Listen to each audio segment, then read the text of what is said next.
Hi again everyone, welcome back again di Bitcoin Update. So today video update harusnya quick update aja karena kita ngelihat Bitcoin gak kemana-mana. Paling beberapa hal aja yang kita update ke teman-teman seperti as usual kita cek itu ETF ya, inflow kemarin itu gimana teman-teman sekalian, karena itu salah satu yang cukup penting untuk kita pantau.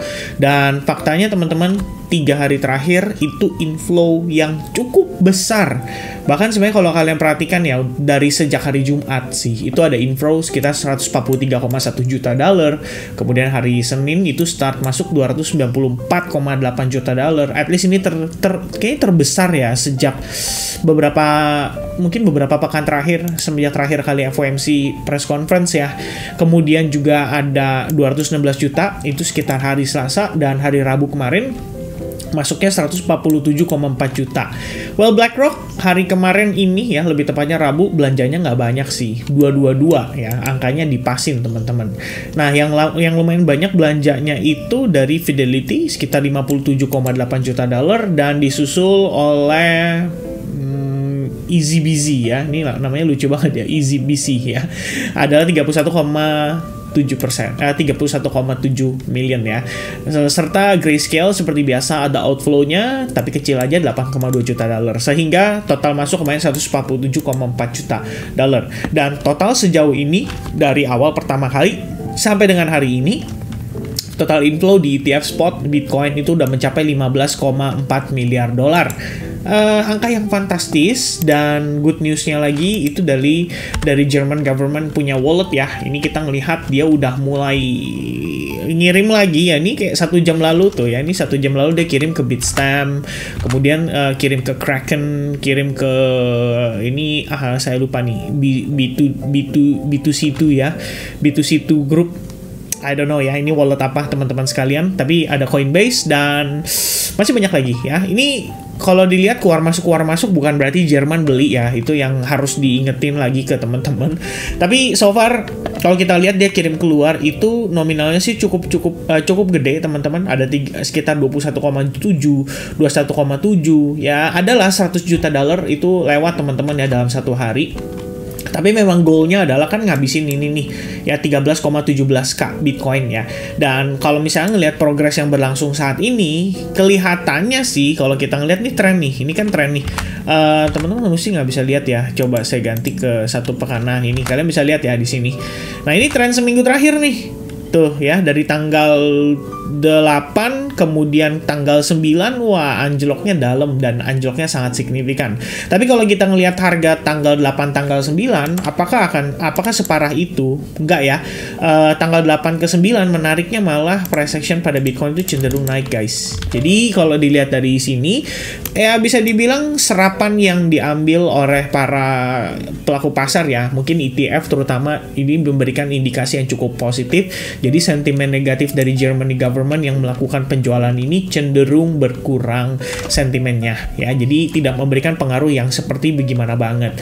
Nah teman-teman sekalian, pengen remind ya, nanti jangan lupa malam ini akan ada CPI. Ini bakal jadi final showdown ya saya rasa buat market crypto sendiri. Sejauh ini sih dari berbagai konsensus ya, dari di sini kan agregat teman-teman forecast ya, itu angka core CPI which is yang paling penting, itu angkanya diperkirakan akan steady di 3,4%. Namun kalau CPI yang year over year itu turun dari 3,3% ke 3,1%, mungkin market akan menanggapi dengan positif. Dan sejauh ini, atau setidaknya ya 1-2 bulan terakhir, itu inflation report CPI terutama itu yang paling eksplosif ya. Ketika kita anticipating ya core PCE atau PCE di akhir bulan, selalu saja nggak gimana-gimana banget. Tapi begitu core CPI atau CPI dirilis datanya di awal bulan, itu reaksi market tuh langsung lumayan eksplosif. Jadi saya pikir nanti malam ini kuncinya nih 19.30 ya. Kalau misalkan teman-teman lagi ada posisi di tradingan kalian, sebaiknya sih jangan open posisi terlalu banyak. Better untuk dikurangin, atau kalau misalkan teman-teman sudah running dalam keadaan profit ya, at least make sure kalian jangan sampai kena resiko gitu ya. Stop loss di move ke break even supaya menghindari resiko-resiko market yang pergerakannya sangat volatile, bisa jadi manipulatif, but at the same time kalau misalkan nih teman-teman sekalian ya, ini kan 2 hari terakhir Jerome Powell testimoni.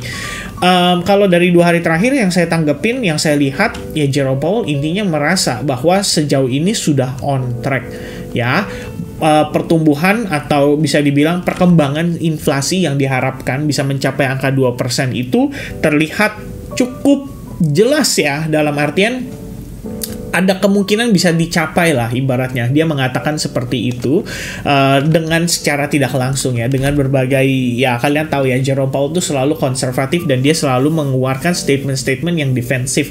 Jadi dia nggak pernah secara tegas bilang kayak ini gitu ya, tapi lebih kepada kalau kita lihat dari sini sebenarnya begini ya, modest growth ya, bla bla bla bla bla bla, but in the end ya saya pikir teman-teman sekalian, kalau misalkan memang dia mengatakan demikian, dia percaya inflasi bisa turun, maka kalau misalkan inflasi nanti malam angkanya segini, ini harusnya akan sekaligus menguatkan ya probabilitas untuk The Fed pangkas suku bunga pada bulan September, dan ini harusnya tinggi sekali probabilitasnya. Ya tapi baik lagi, depends on core CPI nanti malam juga. Kalau misalkan amit-amit sih ya, kalau kita lihat di sini istilahnya kalau dari casting inflation ya, yang saya biasa buka itu adalah website yang bisa dibilang dari Fed Cleveland ya teman-teman sekalian ya. Ini Federal Reserve Bank of Cleveland ya, dia yang mengeluarkan mengeluarkan forecast juga gitu kan. Dan sejauh ini CPI year over year benar 3,1%, tapi yang menjadi permasalahan yang cukup mengganggu bagi saya adalah core CPI-nya itu diproyeksikan di angka 3,5%. Artinya kalau 3,5% ini di atas dari forecast guys.